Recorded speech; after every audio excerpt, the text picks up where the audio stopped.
Skiff et la sirène. Skiff est un bateau qui possède des roues pour rouler sur des rails. Ce qui est pratique quand on veut à la fois voyager sur terre et sur mer. Skiff travaille sur le port de Calembour avec Joe, le gardien du phare. Tous les deux font visiter les environs du phare aux touristes.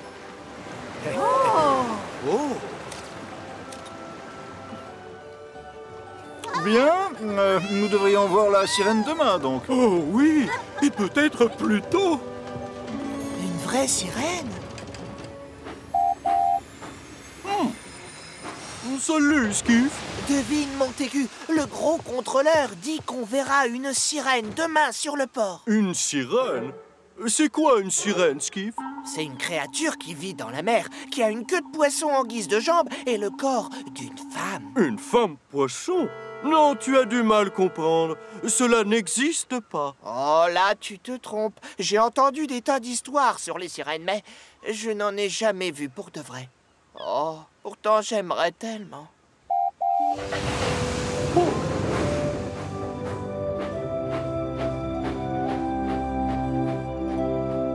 Skiff passe le reste de la journée à observer la mer, espérant qu'il sera le premier à voir la fameuse sirène. Bonjour, monsieur Skiff.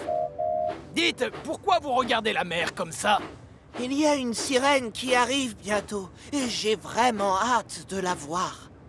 Mais Montaigu pense que les sirènes sont une invention. Des choses très étranges se produisent parfois. Un jour, Toad a vu une baleine échouer sur la plage. Moi, je ne l'ai pas cru, mais j'avais tort. Absolument, monsieur Skiff. C'est vrai.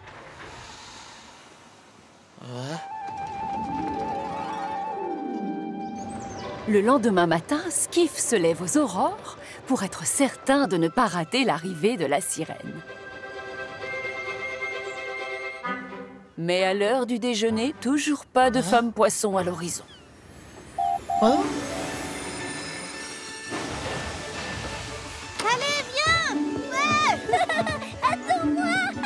On vient tout juste de m'avertir que la sirène était en chemin à l'heure où l'on parle. Oh, mais c'est merveilleux. Tu entends ça, Montaigu? Donc elle existe vraiment et je vais tout faire pour la voir. Oh, d'accord. Peut-être que j'ai tort, Skiff. Salut les enfants.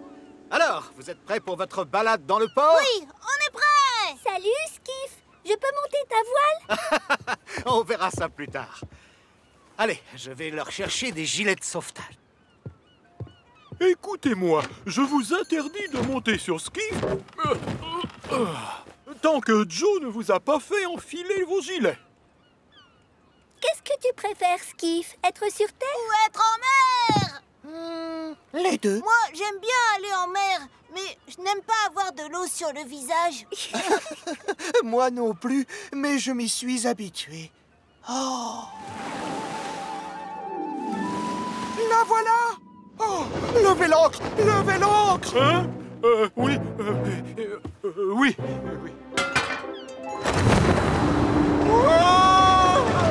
Non! Skiff! Arrête-toi! Oh! Non! Revenez! Oh non!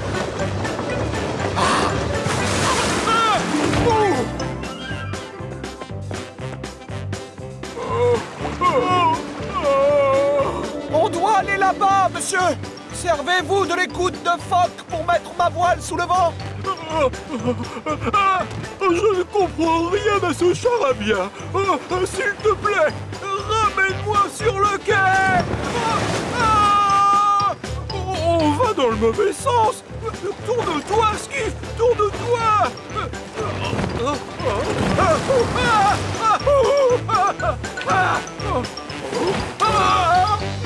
Non! C'est bizarre, je ne la vois nulle part!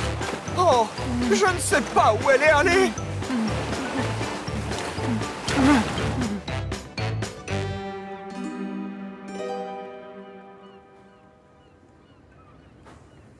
Oh, misère. Je ne les vois plus du tout. Qui? Skiff et le gros contrôleur sont en mer. On ne sait pas où. Vraiment, c'est horrible. Qu'est-ce que vous allez faire, Capitaine Joe? On continue de chercher, mais je suis certain qu'ils vont bien. Votre grand-père est très débrouillard. Je lui fais confiance. Oh, là, ça ne pourrait pas être pire. Oh. Hein? Oh, mais va-t'en! Oust! Oh, oh, laisse-moi! Laisse-moi! Oh. Ah. Ah. Oh. Oh. Oh. Oh. Non!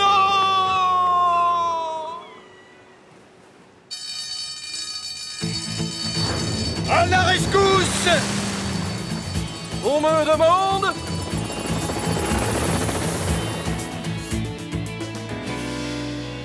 J'aimerais savoir combien de temps on va devoir attendre avant de revoir la civilisation. Pardon d'être parti sans mon marin, monsieur. Je vous explique, j'ai cru voir quelque chose dans l'eau. Ça pourrait prendre des heures, des jours ou des semaines. Ah, combien de temps peut-on survivre sans nourriture? Je dois faire un feu, me construire une cabane. Bientôt la nuit tombera. Non, on a encore des heures devant nous.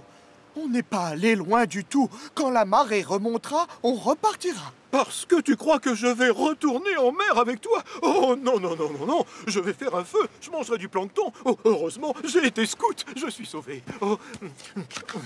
Monsieur? Allez, un petit effort. Skiff a raison. Ils ne se sont pas éloignés tant que ça. Capitaine, je vois Skiff et le gros contrôleur. À toi. Donne-moi leur position par radio. À toi. Il faut très peu de temps à Capitaine pour venir à leur secours. Mets un chapeau, ça tient bien chaud. Tes amis t'attendent à Chicalor, tu sais. On y retournera, on y retournera. Oh, oh, ah, oh, par ici. Oh, on est là. Oh, le ciel soit loué, ils nous ont retrouvés. Oui. Par ici.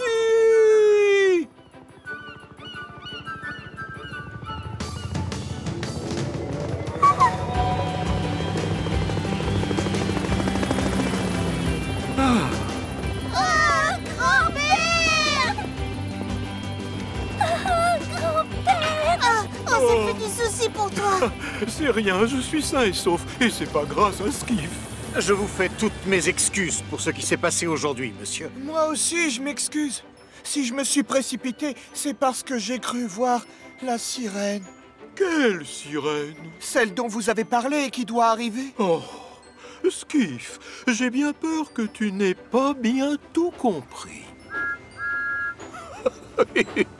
La voilà, ta sirène.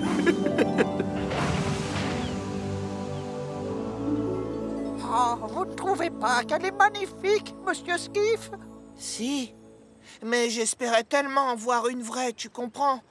Tant pis. Au moins maintenant, je sais que les sirènes n'existent pas. Bon, alors bonne nuit. Oui, bonne nuit.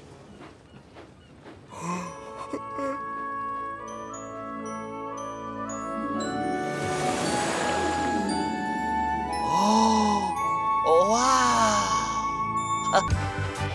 Le sifflet de Mike. Rex et Burt sont deux toutes petites locomotives qui travaillent sur la portion miniature du chemin de fer de Chicalor, près de Calembour. Et lui, c'est Mike, la mini-locomotive rouge. Il peut être ronchon de temps en temps. Et transporter des passagers, ce n'est pas ce qu'il préfère. Ce matin-là, c'est en riant que Thomas arrive à Calembour-Ouest chercher des pierres pour le ballast de sa ligne. Qu'est-ce qui te fait rire? C'est Montaigu. Tu as entendu son sifflet ce matin? Son conducteur a cuit un œuf dessus et des bouts sont restés collés. Mais il ne rit pas.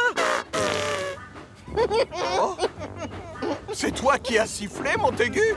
Je ne savais pas qu'on pouvait cuire un œuf sur un sifflet à vapeur. Moi non plus. D'ailleurs, je ne le conseille pas. C'est bon, ça va. Je ne le referai plus, d'accord?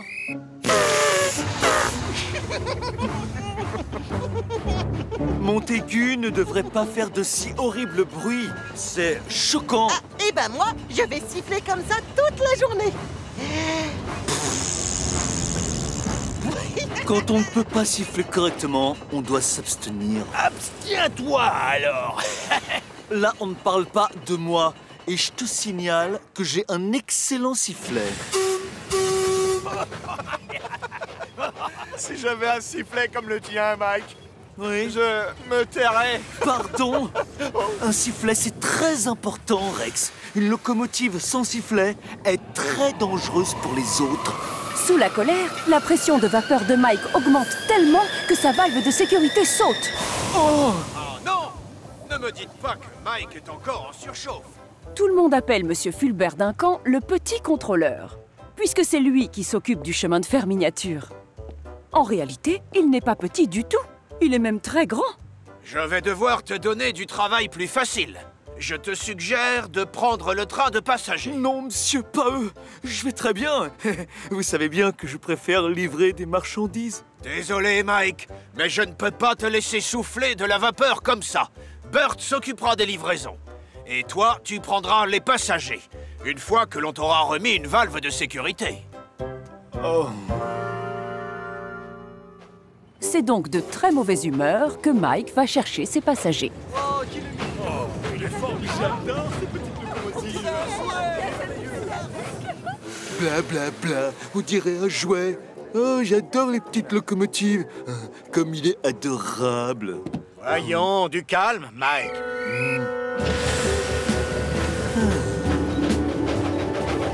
Oh mon sifflet fonctionne bien, la preuve.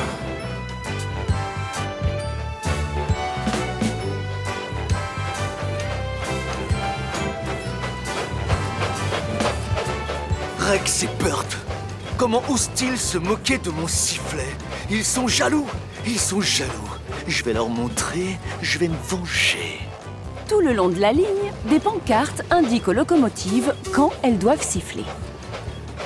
Mais Mike, lui, décide de siffler quand il le souhaite. Quand il croise un animal, par exemple.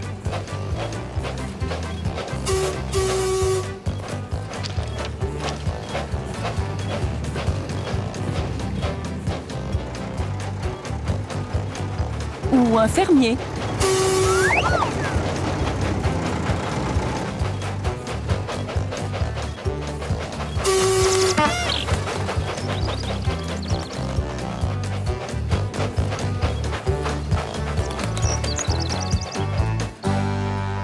Au terminus, le conducteur de Mike inspecte la locomotive. J'ai du mal à comprendre pourquoi ça ne va pas aujourd'hui. Y a rien qui cloche chez moi, je vais bien. En revanche, ne t'avise pas de cuire un œuf sur mon sifflet. Oui, d'accord. Mais alors qu'ils refont le trajet dans l'autre sens, le conducteur de Mike entend un drôle de bruit. Qu'est-ce que c'est? Tu parles de quoi? De ce bruit étrange. Ne commence pas. Non! Écoute! Il y a quelque chose qui cliquette dans ta chaudière. Ah, ce n'est pas grave. Tu n'auras qu'à la réparer quand on rentrera. Et c'est la catastrophe. Va-t'en de là! Patience, Mike. La vache s'en ira dans peu de temps. Oh, cette vache se balade toujours sur les voies et ça me met très en colère. Oust, va-t'en, va-t'en! Pousse-toi! Ah, d'accord, cette fois tu dépasses les bornes. Ôte-toi de mon chemin, gros animal stupide! Mike est tellement furieux qu'il siffle de toutes ses forces et le capuchon de son sifflet se retrouve projeté dans les airs, comme une fusée.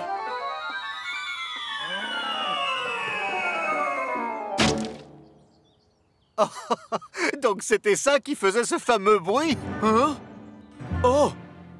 Oh oh! Le conducteur et le mécanicien se mettent à la recherche du capuchon. Malheureusement, celui-ci reste introuvable. Et les passagers commencent à s'impatienter. Dépêchez-vous! Qu'est-ce qu'ils font? Je vais racheter ma correspondance à ce rythme-là. Ma famille m'attend. Expliquez-moi en quoi il est si important, ce sifflet. Oh, je dois siffler à plusieurs endroits sur la ligne pour signaler mon arrivée. C'est la consigne. Alors ça y est, vous l'avez enfin retrouvé? Oh, ça ne va pas du tout. On sera encore là demain matin. On n'a qu'à siffler quand il le faut. Très bonne idée, je sais siffler.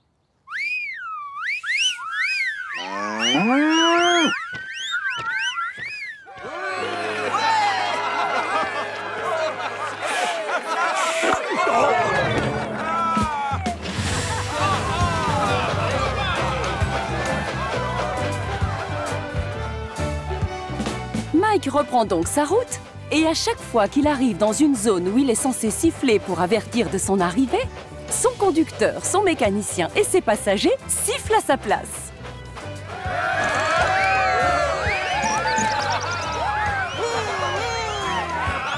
Ils font plus de bruit qu'ils n'en auraient jamais fait tout seuls. Pour autant, Mike se sent ridicule.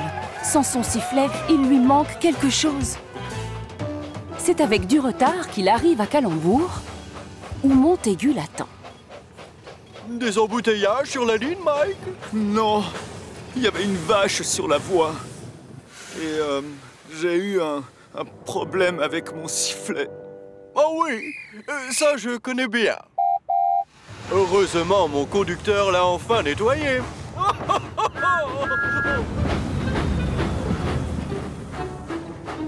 Qu'est-ce qu'il a, Mike? Oh, ne fais pas attention à lui, Thomas. Il lui manque une pièce cruciale. Quoi? Mais laquelle? Je veux tout savoir. Je t'explique, il n'a plus de sifflet. C'est choquant. On ne supporte pas les locomotives sans sifflet. Tu confirmes, Mike? Ah bon? Quelqu'un a cuit un œuf dessus? Non. Il s'est juste fâché avec une vache. C'est exact. Son capuchon a sauté quand elle lui a dit Il a répondu. Mike regrette de s'être fâché aussi facilement. S'il n'était pas monté en pression, il n'aurait jamais cassé son sifflet et personne ne se moquerait de lui. Oh, vous êtes trop bête, je vous jure.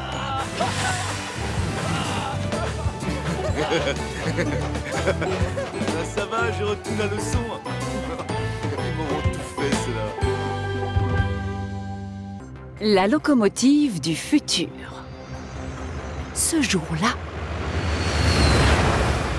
quelque chose de très étrange traverse comme une fusée le pont de la ville des Vicaires et fait son entrée sur la petite île de Chicalor. C'était une locomotive, ça? J'ai un doute. Peut-être que c'était une sorte d'avion, mais sans ailes.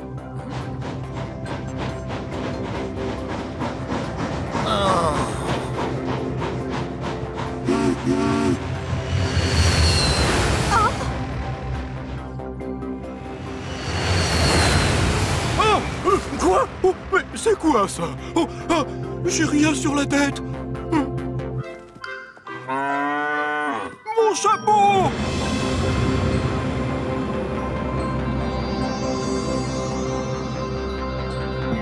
Oh! Oh!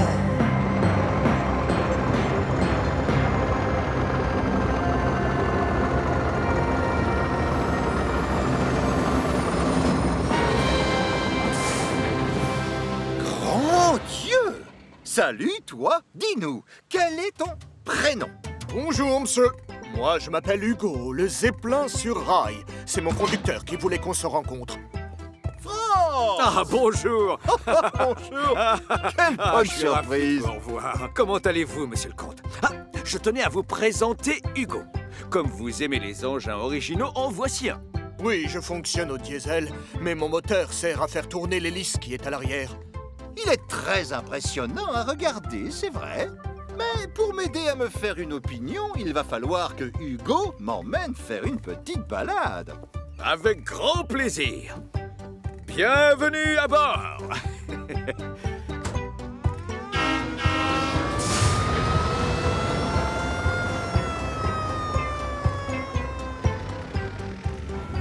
La nouvelle de l'arrivée de Hugo se répand rapidement dans toute l'île.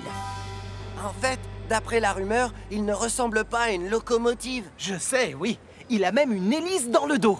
Une hélice? Il est toujours au château, là-haut? Un château? Entre en gare. Éloignez-vous des quais. Merci. Ah, Thomas, emmène-moi au château des elfes, s'il te plaît. Il te reste du temps libre avant ta prochaine mission. Oui, monsieur, bien sûr.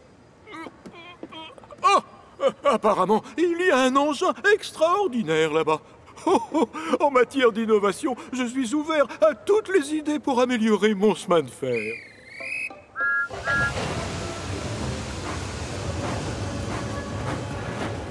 Améliorer son chemin de fer. Qu'est-ce qu'il a voulu dire, le gros contrôleur? Je n'en sais rien. Merci. Mais je crois savoir qu'il y a des wagons à livrer au château des elfes. Et je suis sûr que mes passagers aimeraient le visiter. Oh, et je viens avec vous. Juste pour le plaisir. Oh, quelle merveille! Vous allez l'adorer, c'est sûr. Hugo est extraordinaire.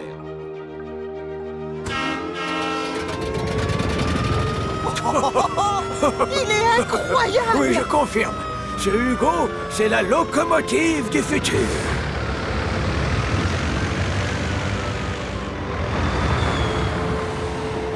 Waouh! Il est splendide, cet engin! Oh, c'était lui, là? Hein? De qui vous parlez? Je crois que je l'ai raté.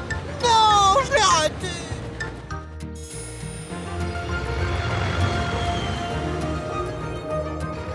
Tu crois qu'on l'a engagé pour améliorer le chemin de fer? Oh, oui. Les locomotives comme Hugo remplaceront bientôt toutes les autres. Rappelez-vous l'ancien temps, c'était des chevaux qui tiraient les wagons avant. Ensuite, les locomotives à vapeur sont arrivées. Et la vapeur a régné jusqu'à la découverte du diesel. Aujourd'hui, on a Hugo et l'ère de la technologie a commencé. Il faut l'accepter. Oh, ça, c'est un voyage en douceur. Et je ne parle même pas de la vitesse. Ce soir-là, à la gare de triage, les locomotives discutent de la situation. Et Stephen dit qu'on sera tous remplacés par des engins comme Hugo. Mais je ne veux pas être remplacée, moi. J'aime travailler pour ce chemin de fer. Moi, pareil. Et d'autant plus que je ne sais rien faire d'autre. On va tous se retrouver à la casse. Non, ils n'oseront pas me faire ça à moi. Bonsoir.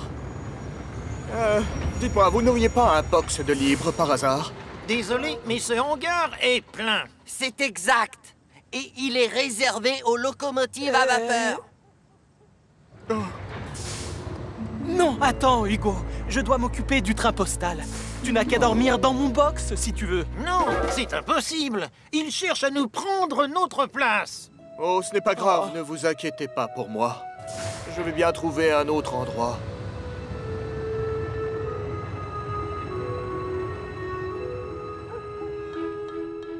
Hugo a donc passé la nuit tout seul près des hangars.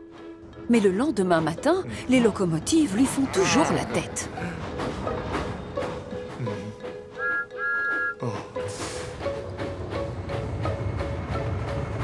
Je peux savoir pourquoi vous êtes tous méchants avec moi? Parce que tu veux prendre notre place. Oh non, c'est faux. Je ne compte remplacer personne, je vous assure. Mais tu es plus rapide et plus moderne que nous. Stephen dit que tu peux tout faire. Ah, ça aussi, c'est exagéré. Comme je n'ai pas de crochet d'attelage, je suis incapable de tracter des wagons. Ah bon? Et tout le monde a peur de mon hélice. Alors que je fais très attention à chaque fois que j'entre dans une gare. Thomas, je crois qu'on lui a fait de la peine. Alors on doit trouver un moyen pour se faire pardonner. Les autres aussi ont été méchants. Il n'y a pas que nous. Dans ce cas, on va tous devoir essayer de se racheter. Les voyageurs sont invités à composter. Bonjour, Hugo. Alors, comment ça va ce matin? Je suis content de vous voir, monsieur. J'aimerais te présenter des passagers qui sont importants. Ils comptent sur toi pour les emmener faire un tour à la ville des Vicaires et les ramener.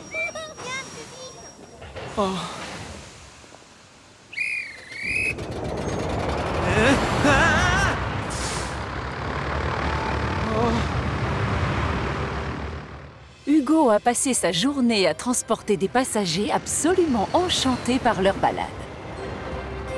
Oh, c'est comme si on était des oiseaux. C'est encore mieux que je ne le croyais. Mais Hugo pense toujours à la façon dont l'on traitait les locomotives et ça le rend triste. Le soir venu, en arrivant aux 4 vents, Hugo est loin de s'attendre à la surprise qu'on lui a réservée.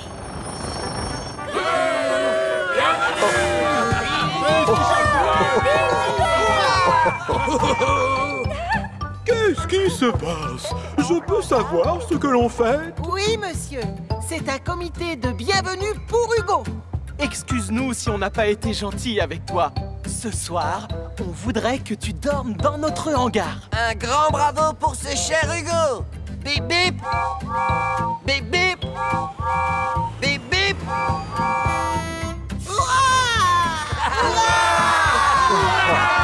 Oh, ça me touche. C'est une belle preuve d'amitié. Vraiment, les amis, je vous remercie. Et ce soir-là, c'est avec un immense plaisir que les locomotives partagent leur hangar à la gare de triage avec Hugo, leur nouvel ami. Les rails en accordéon. Quand on travaille sur une voie ferrée, le danger n'est jamais complètement écarté. Les locomotives doivent donc toujours être prudentes et vigilantes. En automne, par exemple, les feuilles mortes peuvent rendre les rails glissants. En hiver, c'est la neige et le verglas. Le printemps aussi apporte son lot de surprises.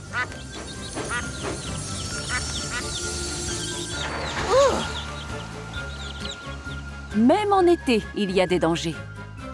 Flynn et Belle sont bien placés pour le savoir.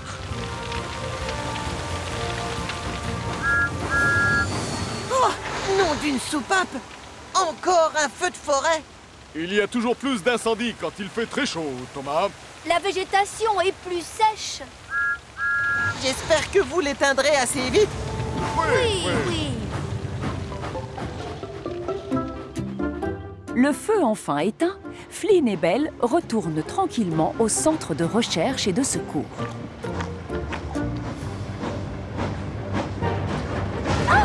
Oh, mais qu'est-ce qui se passe? Les rails! Sous l'effet de la chaleur, ils ont dû se déformer! Waouh! Plus la température grimpe, et plus le métal se dilate! Ça arrive souvent! On devrait arroser les rails pour les refroidir, Belle! Mais je n'ai plus du tout d'eau dans ma citerne! Moi, il m'en reste encore un peu, mais je crois qu'il vaut mieux que je la garde au cas où. Il peut très bien y avoir un autre incendie. Le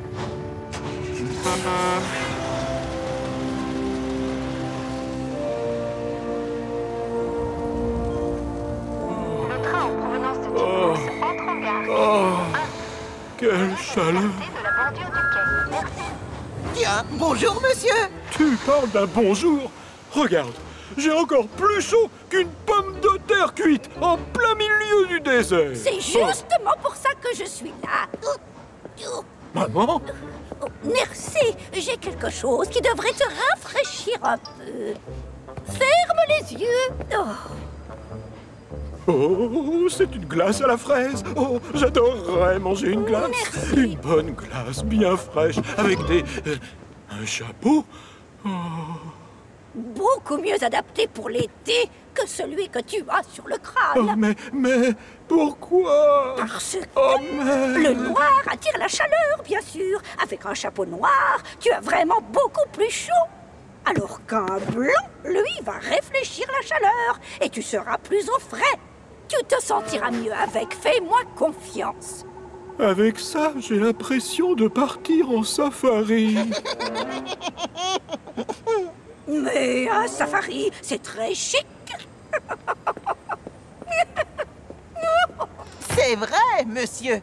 On ne sait jamais, vous pourriez croiser des éléphants.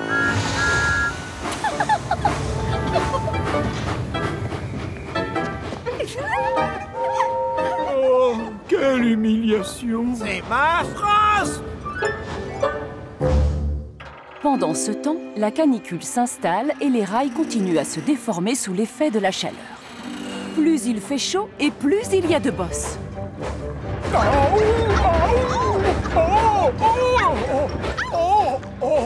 Ces rails déformés doivent être remplacés.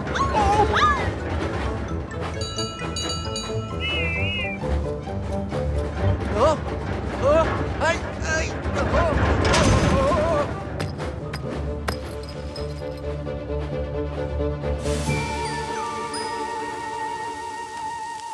Des rails déformés? Oh! Comme si je n'avais pas assez de choses à faire. Oh, c'est noté, j'arrive bientôt. Au revoir. Oh, misère de misère. Hein? Gustave, ne t'avise pas de sortir sans ce chapeau-là. Quoi?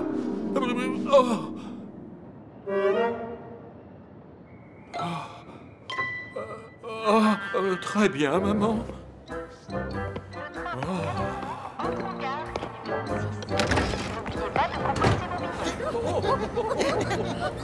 Oh, ça devient ridicule. J'ai l'air d'un clown avec ce chapeau. Bonjour. Ne laissez pas vos bagages sans surveillance, s'il vous plaît. Les consignes sont à votre disposition. Oh? N'oubliez pas de composter vos billets. Ils seront contrôlés pendant votre voyage. Excusez-moi, monsieur. Quoi? Tenez. Mieux vaut se protéger la tête avec cette chaleur. C'est gentil.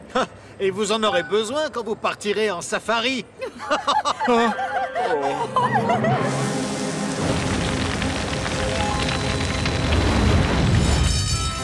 Encore un incendie? Nom d'un chouchou! C'est déjà le 3e! Nos citernes sont pleines. On passe à l'action.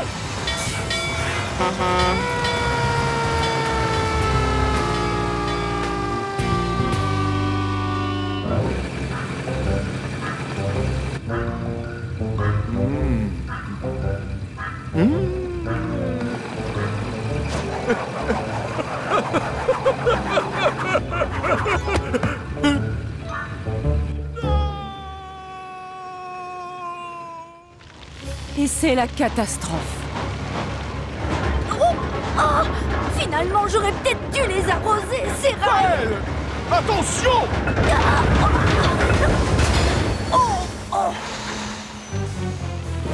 Oh non! Ce n'est pas grave, Belle. Je vais te pousser pour te remettre sur les rails. Désolé, mais on n'a pas le temps, Flynn.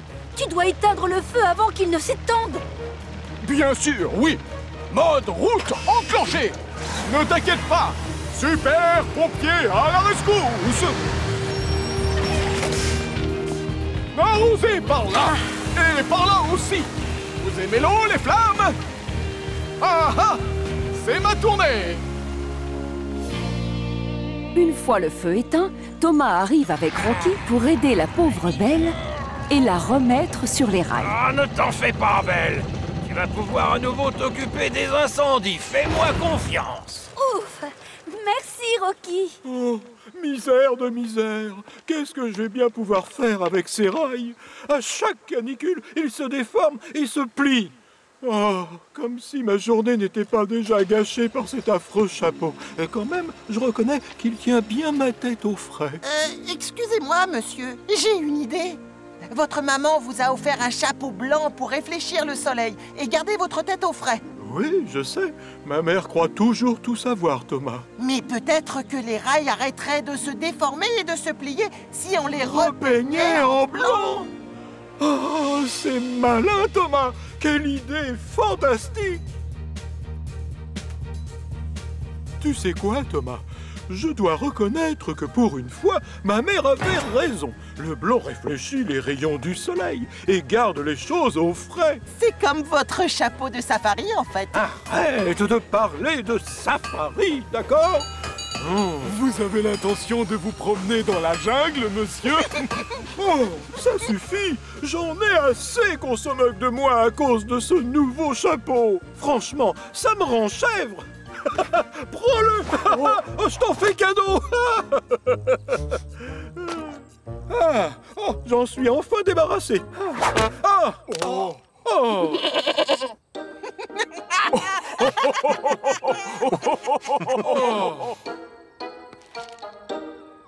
Misère!